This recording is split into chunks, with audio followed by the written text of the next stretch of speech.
আমাদের পথ সুগম করে, সুন্দর করে। আমার কাছে মনে হয় অন্য যে কোনো পেশার থেকে বাংলাদেশের প্রেক্ষাপটে অত্যন্ত ঝুঁকিপূর্ণ এবং অনিশ্চয়তাপূর্ণ যে পেশাটি, সেটা হচ্ছে সাংবাদিকতা। কারণ এই পেশার সঙ্গে আমি ছাত্র জীবন থেকেই যুক্ত ছিলাম। ৭৩ সালে আমি দৈনিক বাংলার সঙ্গে, যেটি এখন শেখ মুজিব পরিবার দখল করে নিয়েছে, অত্যন্ত গুণী পত্রিকা,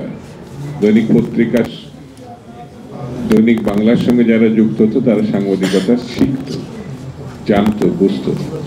সেটি একটা পর্যায়ে গিয়ে সেই ভবন থেকে কিন্তু সাপ্তাহিক বিচিত্রা প্রকাশ হতো। আমি জানি না, ঢাকাতে এসেও আমি সাংবাদিকতার সঙ্গে যুক্ত ছিলাম। সাপ্তাহিক প্রাচ্য বার্তা একসময় মৌলানা ভাসানীর প্রকাশক ছিলেন, ফজলুল ওয়ালি সাহেব সম্পাদক ছিলেন। পরবর্তীতে আমিও চালিয়ে আসছি কিছুদিন, কিন্তু সাংবাদিকতায় আমার থাকা সম্ভব হয় নাই। অন্য কোনো কারণে নাই, রাজনৈতিক কারণে আমার মনে হচ্ছে যে সাংবাদিকতা 24 আওয়ার্স জব। এটা 24 ঘন্টায় যে সময় না দিতে পারবে, খণ্ডকালীন সাংবাদিকতা মানে দূর থেকে করা যায়। প্রকাশনার সঙ্গে, সম্পাদনার সঙ্গে এবং ম্যানেজমেন্টের সঙ্গে যারা থাকে তাদের সঙ্গে খণ্ডকালীন এই পত্রিকা। বাংলাদেশের জন্মে রাজনীতিবিদ, ছাত্র সংগঠন, যুব সংগঠন, শ্রমিক, কৃষক সংগঠন বা পাকিস্তান আন্দোলনে সর্বস্তরের মানুষ যেমন যুক্ত ছিলেন, সঙ্গে কিন্তু সাংবাদিকরা ছিলেন। সাংবাদিক, পত্রিকা, মিডিয়া দেশের যেমন উন্নয়নের জন্য ভূমিকা রাখতে পারে, ঠিক তেমনি দেশ বিরোধী ভূমিকাও কখনো কখনো তারা পালন করে। মানবদের সবকিছু আছে না, বাংলাদেশেও আছে। আপনি কোন ধারায় যাবেন, কোন ভাবে আপনি যুক্ত হবেন। ইত্তেফাকের ভূমিকা আগে যখন প্রতিষ্ঠা লগ্নে মৌলানা ভাসানী যখন সম্পাদক ছিলেন, প্রকাশক ছিলেন, তখনকার ইত্তেফাক আর এখনকার ইত্তেফাক তো এক জিনিস না, প্রেক্ষাপটও ভিন্ন। ঠিক তেমনি আপনি কি আমার দেশের অনুসারী হবেন নাকি প্রথম আলোর?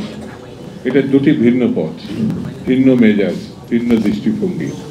আপনি কোন মেজাজে এগোবেন? এই দেশেই এই প্রেস ক্লাবের সামনে একসময় শেখ মুজিবুর রহমান যখন সকল পত্রিকা 4টি বাজে বন্ধ করে দিয়েছিল, তখন কিন্তু সাংবাদিকরা প্রতিবাদ স্বরূপ এই প্রেস ক্লাবের সামনে জুতো পালিশের কাজ নিয়েছিল। শেখ মুজিবুর রহমান বাকশালের যখন প্রতিষ্ঠা হয়েছে, কিন্তু সাংবাদিকরা তার সাংবাদিকতা ছাড়ে না। সাংবাদিকদের যেমন দীর্ঘ ঐতিহ্য আছে, আন্দোলন, সংগ্রাম, লড়াইয়ের পাশাপাশি কিছু কুলাঙ্গারও আছে, এখনো আছে, একেবারে নেই এটা বলবো, এখনো আছে। সেই জন্যে আপনারা যে মহতী উদ্যোগে যুক্ত হয়েছেন, আমি তাদেরকে বলবো, দেশ, মাটি, মানুষ, এটা যদি ধারণ করা সম্ভব হয় তাহলে আপনাদের পথ চলা সহজ হবে। যেমন এখন বাংলাদেশের সব থেকে গুরুত্বপূর্ণ ঘটনা আপনারা সংযুক্ত যদি হতে পারে, অর্থাৎ 24-এ যে মহাপ্রলয়, মহাপরিবর্তনের যে ছাত্র জনতার ভূমিকা, সেই ভূমিকা যেমন ঊর্ধ্বে তুলে ধরতে হবে এবং এটিও তুলে ধরতে হবে গণতন্ত্রে উত্তরণের জন্য আমাদের পথটা কি। গণতন্ত্রের পথ একমাত্র উত্তরণের, সেটি নির্বাচন।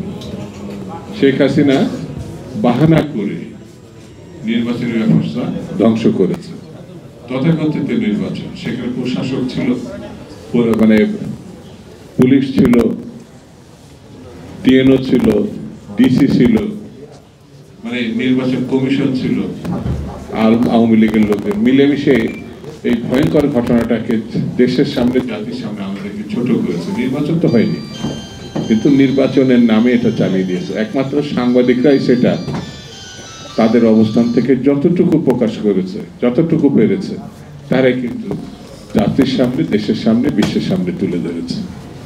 তারা নির্যাতিত হয়েছে এই সত্য বলার কারণে।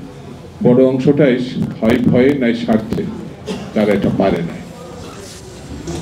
এখন একটু আলমগীর তার বক্তৃতা আমি শুনছিলাম যে এই পথে আসলে সত্যের পক্ষে কাজ করতে হবে। আসলে আমি মনে করি মিনিংলেস জব না করাই ভালো। সাংবাদিকতায় এখন আমাদের জনমতটা তৈরি আছে গণতন্ত্র প্রতিষ্ঠার লক্ষ্যে। বিএনপির মতো দল এখন তৈরি আছে, বিএনপি সহ ছোট বড় যেসব দলগুলো আন্দোলনে শরীক হয়েছিল তারাও আছে। এখন কোনো টালবাহানা জাতির সঙ্গে না করা ভালো। অর্থাৎ প্রধান উপদেষ্টা, সেনাপ্রধান ডক্টর আসিফ নজরুল আর শিক্ষা উপদেষ্টা তারা কিছু কম বেশি একই কথা বলেছেন। এই বছর এটা শুরু হলো, এই বছরের শেষ 26-এর প্রথম নির্বাচনটা হবে। এর বাইরে না যাওয়াটা বোধহয় জাতির সঙ্গে জন্যে, গণঅভ্যুত্থানের সঙ্গে মানুষের জন্য পরিপূরক হবে। বাইরে গেলে সন্দেহ সৃষ্টি